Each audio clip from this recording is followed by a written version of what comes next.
Déjà, la première chose, c'est que c'est le futur site des Jeux Olympiques.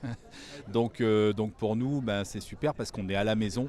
Donc on peut vraiment vivre ici, s'entraîner ici depuis très longtemps. On a beaucoup d'athlètes qui ont déjà une connaissance du plan d'eau de Marseille et forcément on a intensifié les temps de présence depuis plusieurs années, quoi.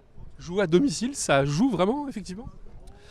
C'est forcément important parce que nous, on est un sport d'extérieur où on dépend des conditions. Donc, bien connaître le plan d'eau, les différents types de vents qu'on peut avoir, le relief qui vient perturber ou pas tous ces vents, forcément, c'est un avantage. Après, il ne faut pas se mentir, on est un sport où dans les 4-5 années avant les Jeux, à partir du moment où la future ville olympique est connue, l'ensemble des grandes nations établissent domicile sur le site. Donc là, depuis 3-4 ans, toutes les nations sont présentes sur Marseille pour s'entraîner, mais on est chez nous. En quoi est-ce qu'on peut être ambitieux justement à domicile?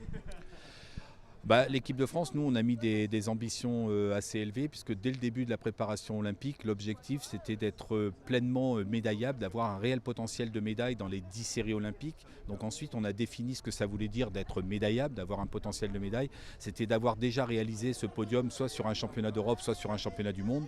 Donc aujourd'hui, sur les 10 séries olympiques, on a 8 des séries qui remplissent ce critère. Après, les Jeux auront leur propre histoire, mais déjà l'objectif c'est de rentrer avec un réel potentiel, en ayant le sentiment d'être prêt, d'avoir bien travaillé. Mais après, on commence le plus dur, c'est il faut faire.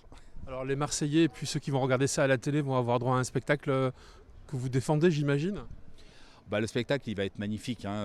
Tous les Marseillais, enfin l'ensemble de la France sait que la rade en plein été, c'est vraiment une merveille. L'eau est magnifique. On est entouré par le Frioul, par différents reliefs du côté des Goudes, la Corniche.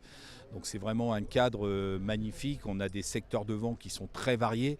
L'été dernier, donc pour le test event qui était la répétition des Jeux, on a eu du vent très fort côté Mistral, on a eu du vent très fort côté vent d'Est, on a eu des brises thermiques plutôt légères, plutôt moyennes. Enfin voilà, ça va être très très varié. De façon générale, un champion olympique, c'est toujours un champion d'exception.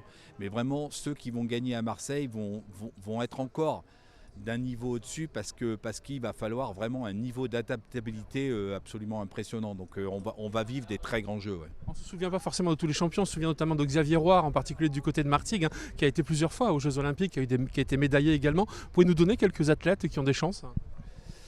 Les athlètes, pour l'instant, on a 12 des 14 athlètes qui sont sélectionnés. Donc en kite, vous avez Lauriane Nolo, championne du monde, championne d'Europe en titre. Axel Mazella qui vient de gagner aussi le championnat d'Europe.